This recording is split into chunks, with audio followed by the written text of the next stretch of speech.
So, welcome sa ating new math lesson. Ako nga pala si Sir Waki. At ito ang ating topic ngayon. Solving rational inequality. Rational inequality, an inequality involving rational expressions. Ang part 2 video lesson na ito ay magsasolve naman tayo ng mga rational inequalities na walang side na equal sa 0.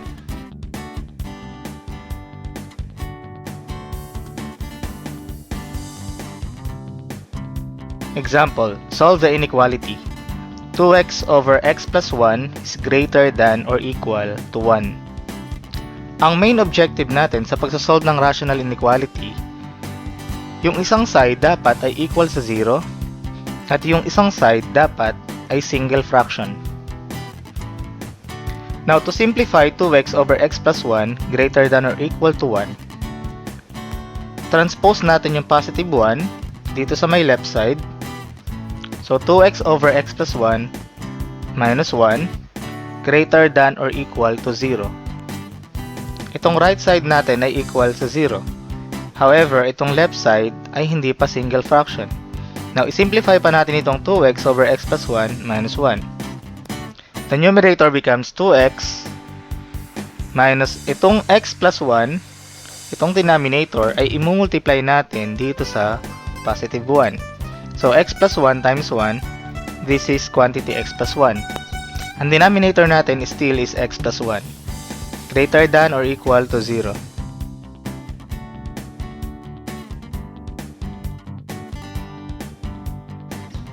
Let us simplify the numerator.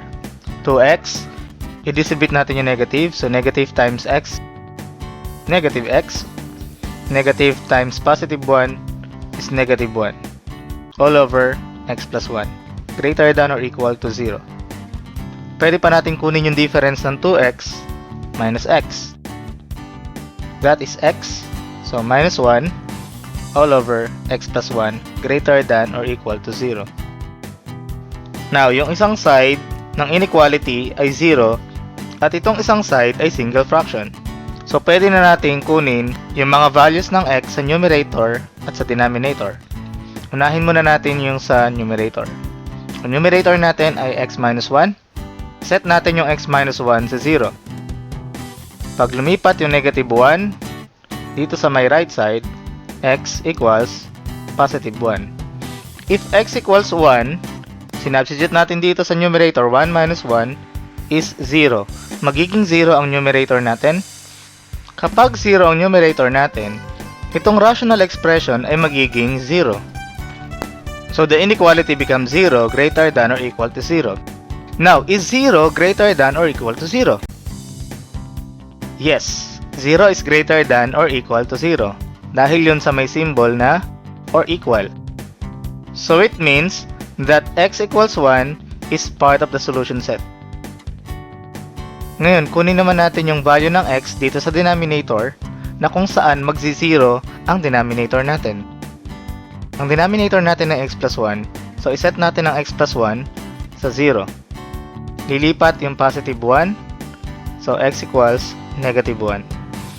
If x equals negative 1, yung denominator natin na to, negative 1 plus 1, ay magiging 0. Kapag naging 0 siya, magiging undefined ang ating rational expression. Therefore, x should not be equal to negative 1.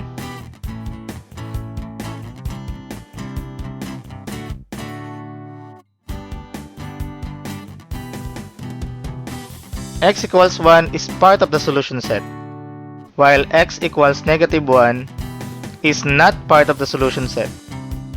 1 and negative 1 are the critical points or the boundary points. We will mark the critical points on the number line. Let us now construct a table of signs.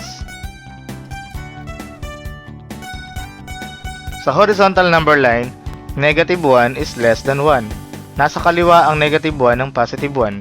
Ang negative 1 ay hindi part ng solution set. Ang positive 1 ay part ng solution set. Meron tayong 3 solution sets. mula sa negative 1 at lahat ng number na mas mababa sa negative 1.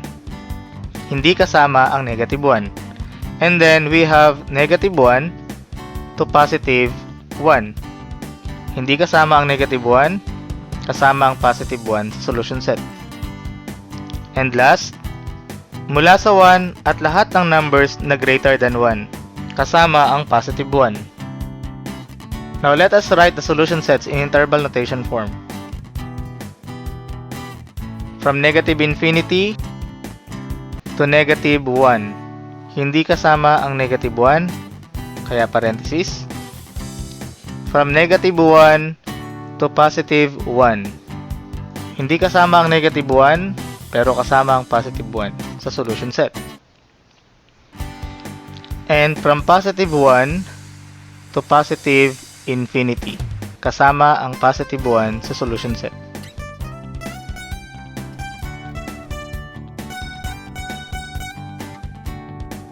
Sulat na natin ngayon ang mga factors natin. X minus 1, x plus 1, and then the rational expression on the left side, x minus 1 all over x plus 1. Kuha tayo ng mga values ng x mula sa ating mga interval sets. Sa negative infinity to negative 1, let us use x equals negative 2. So if x equals negative 2, negative 2 minus 1, the sign is negative. Negative 2 plus 1, negative. Sa multiplication or division, negative times negative or negative divided by negative, we have a positive result. Next, punta naman tayo sa negative infinity to positive 1. Let us use the value of x equals 0. So if x equals 0, 0 minus 1, negative. 0 plus 1, positive. Negative and positive, the result is negative. Now, from positive 1 to positive infinity, let us use 2. If x equals 2, 2 minus 1, positive. 2 plus 1, positive. Positive and positive, we have positive result.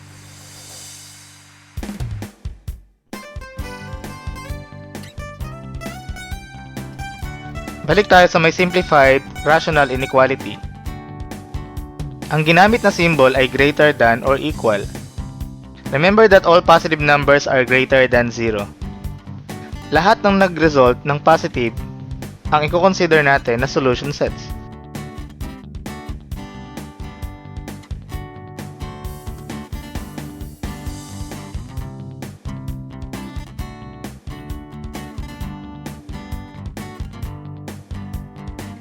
Therefore, the solution set is, in interval notation form, negative infinity to negative 1, excluding negative 1, union with 1 to positive infinity, including positive 1. In set notation form, a set of x such that x is less than negative 1 or x is greater than or equal to 1. In graphical form,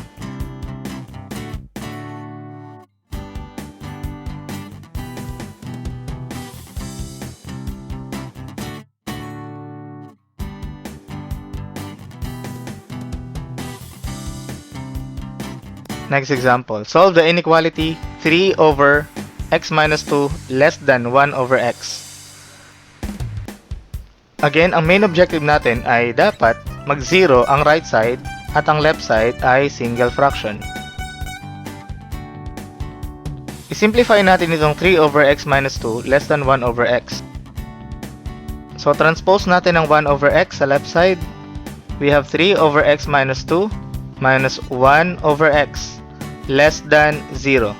Yung right side natin ay equal na sa 0. Kaya lang, itong left side ay hindi pa single fraction. Let us combine these two fractions into a single fraction.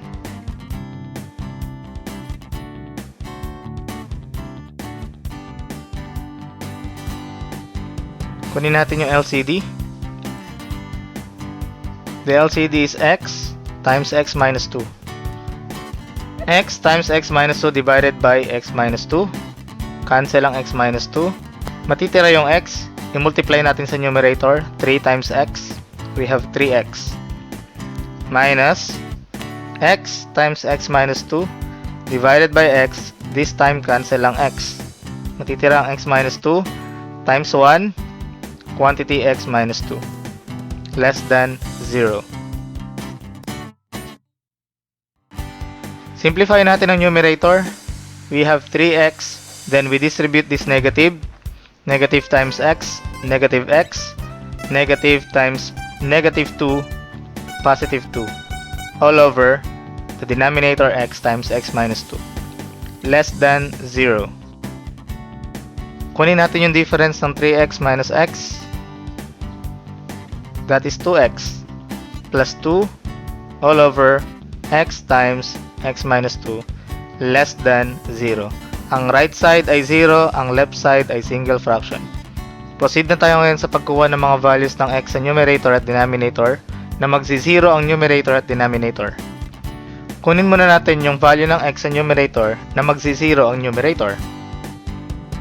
Ang numerator natin ay 2x plus 2. Iset natin sa 0, 2x plus 2 is equal to 0. Lipat natin yung positive 2. 2x equals negative 2. Divide both sides by 2.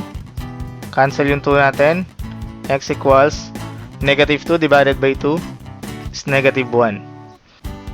If x equals negative 1, isa-substitute natin yung negative 1 sa numerator, magiging 0 ang ating numerator. Kapag 0 ang numerator natin, itong rational expression natin na to ay magiging 0. The inequality becomes 0 less than 0. Is 0 less than 0? 0 is not less than 0. Then we can say that x should not be equal to negative 1. Next, kunin naman natin yung value ng x na magsi-0 ang denominator. Kung mapapansin nyo, meron tayong dalawang values ng x na magsi-0 ang denominator. Meron tayong x and then x minus 2. Iset natin ngayon itong dalawang factors na to sa 0. Unahin natin yung x.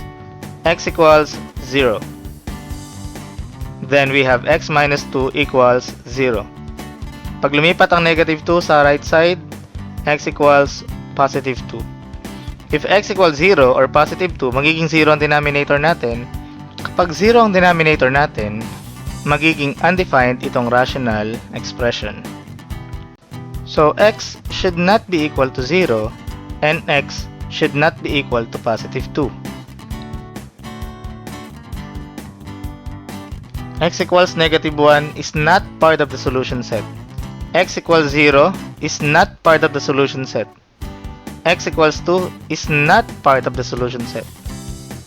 Negative 1, 0, and 2 are the critical points or the boundary points. Mark the critical points on the number line.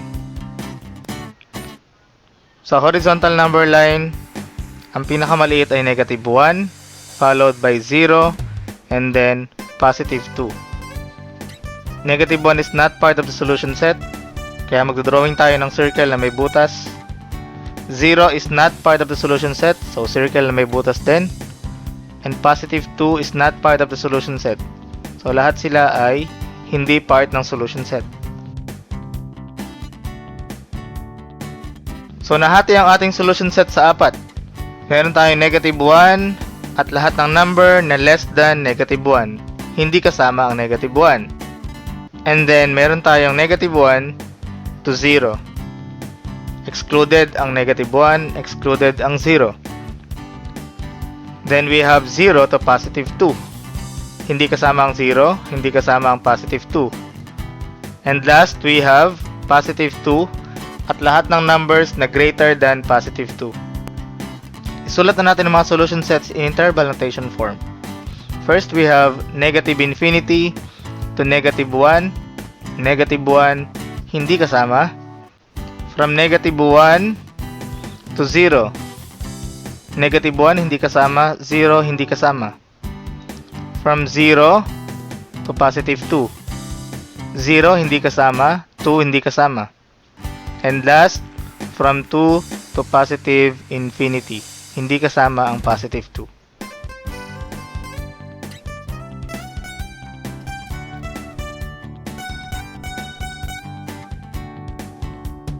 Meron tayong tatlong factors na involved sa ating inequality. 2x plus 2, x, and then x minus 2. and then the rational expression 2x plus 2 all over x times x minus 2. Kumuha tayo ngayon ng mga values ng x mula dito sa ating mga interval sets.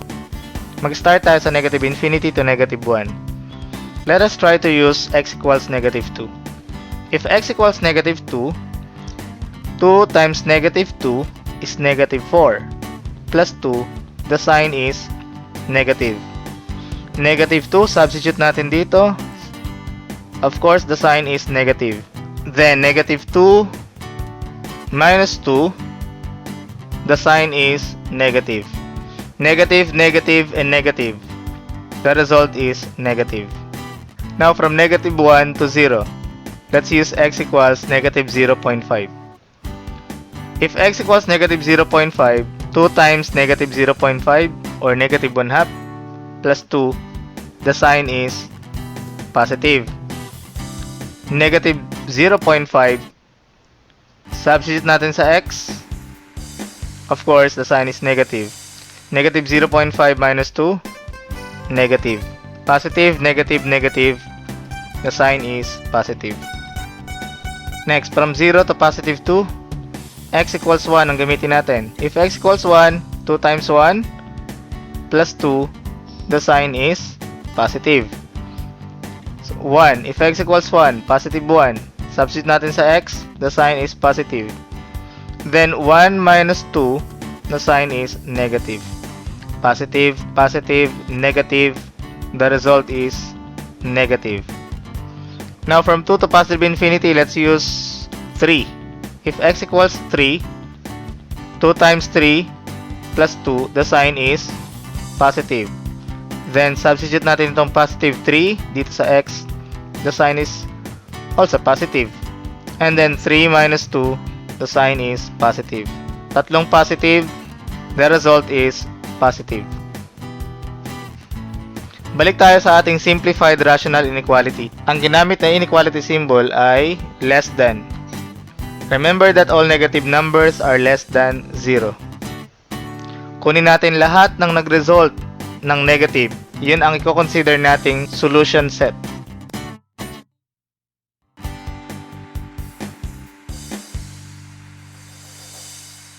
Therefore, the solution set is in interval notation form, negative infinity to negative 1, excluding negative 1. Union with 0 to 2, excluding 0 and 2. In set notation form, set of x such that x is less than negative 1 or x is greater than 0 but less than 2. In graphical form,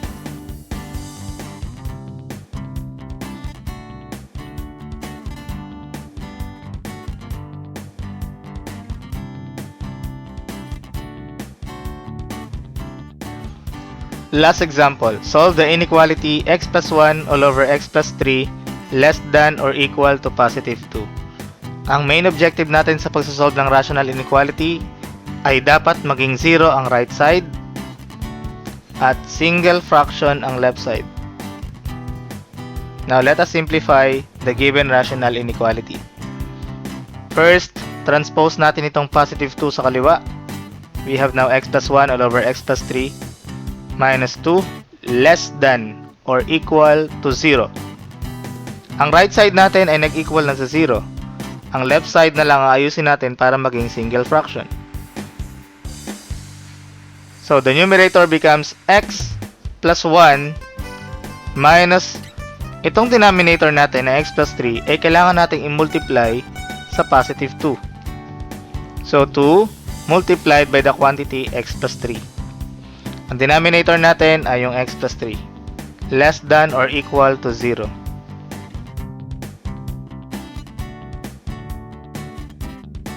Okay, simplify natin ang numerator. X plus 1. Distribute natin yung minus 2 o yung negative 2 dun sa may quantity. Negative 2 times x is negative 2x. Negative 2 times positive 3 is negative 6. All over the denominator x plus 3. Less than or equal to 0. Simplify pa natin yung numerator by combining similar terms. Yung x at saka yung negative 2x. negative x. Positive 1, and then we have negative 6 when we add negative 5. The denominator is x plus 3. Less than or equal to 0. Yung right side ay 0 at yung kabilang side naman ay single fraction. So, pwede tayo mag-proceed sa paghahanap ng mga values ng x na magsi-0 ang numerator at 0 ang denominator. Unahin natin ngayon sa may numerator. Our numerator is negative x minus 5. I-set natin sa may 0.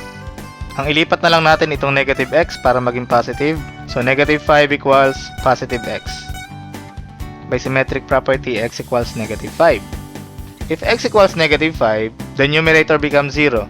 Kapag 0 ang numerator natin, itong rational expression ay magiging 0. The inequality becomes 0 less than or equal to 0. Is 0 less than or equal to 0? Yes. Therefore, x equals negative 5 is part of the solution set. Punta tayo sa may denominator. Determine natin yung value ng x na magsi-0 ang denominator. Ang denominator natin ay x plus 3. Set natin sa 0. So, x plus 3 equals 0. Lipat itong positive 3 sa may right side. X equals negative 3. If x equals negative 3, negative 3 plus 3 is 0. Magsi-0 ang denominator natin. At kapag nag-0 ang denominator natin, itong rational expression natin ay magiging undefined. Kung undefined siya, x should not be equal to negative 3.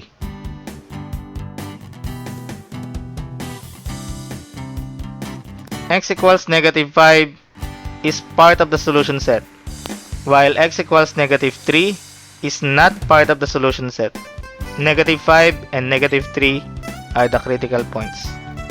Let's mark the critical points on the number line. So, horizontal number line, ang nasa left ay negative 5, then followed by negative 3. Negative 5 is part of the solution set, kaya solid circle. Negative 3 is not part of the solution set, kaya circle na may butas. Meron tayong tatlong solution sets. Negative 5 at lahat ng numbers na less than negative 5. Then, meron tayong negative 5 to negative 3. Kasama sa solution set ang negative 5, hindi kasama sa solution set ang negative 3. And last, we have negative 3 at mga numbers na greater than negative 3. Hindi kasama ang negative 3. Sulat na natin ngayon sa interval notation form ang ating mga solution sets. We have negative infinity to negative 5. Kasama ang negative 5 sa solution set. Negative 5 to negative 3. Kasama ang negative 5 sa solution set. Hindi kasama ang negative 3 sa solution set. And negative 3 to positive infinity. Hindi kasama ang negative 3 sa solution set. Ang mga factors natin ay negative x minus 5 and x plus 3. The rational expression is negative x minus 5 all over x plus 3. From negative infinity to negative 5, let's choose a value of x as a test point. Let's say x equals negative 6. Negative times negative 6 is positive 6 minus 5. So the sign is positive. Then we have negative 6 plus 3. Sign is negative. Positive and negative, the result is negative. Now from negative 5 to negative 3, let's choose negative 4. If x equals negative 4, negative times negative 4 is positive 4 minus 5, negative. Negative 4 plus 3, the sign is negative. Negative and negative, positive. From negative 3 to positive infinity, let's try 0, x equals 0. So if x equals 0, 0 minus 5, negative. 0 plus 3, positive. Negative and positive, the result is negative. Balikan natin yung simplified rational inequality natin. Ang ginamit na inequality symbol ay less than or equal to. Remember that all negative numbers are less than 0. Piliin natin ngayon ang mga solution sets na mga negative ang result.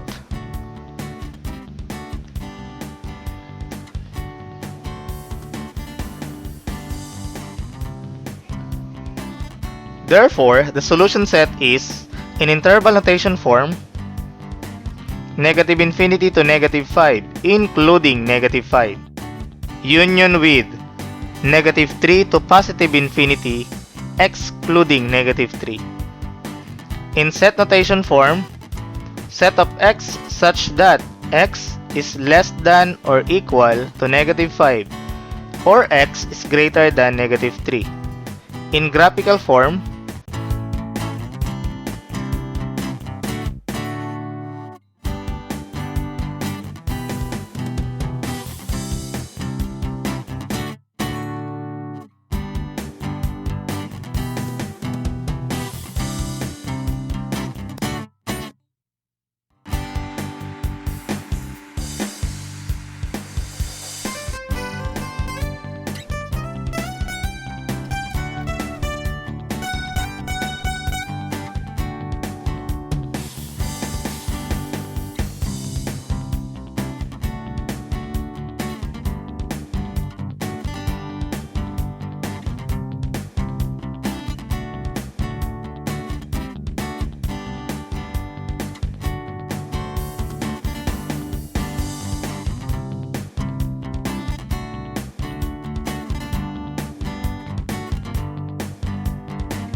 click the subscribe button and the notification bell for more updates of our videos.